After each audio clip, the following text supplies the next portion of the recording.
double width canal boat.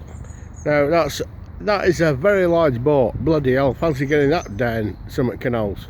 Won't be enough space for another boat. How the hell is that allowed?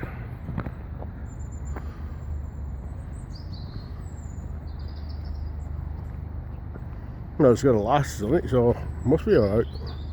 Bloody hell, look at the size of that. Yeah, you could live on one of those, can't you?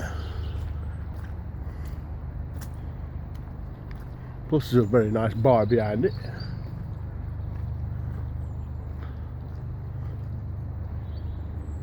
My God, look at that thing with solar panels on top as well.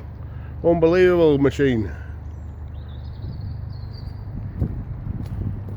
Nice area to park boat up and all.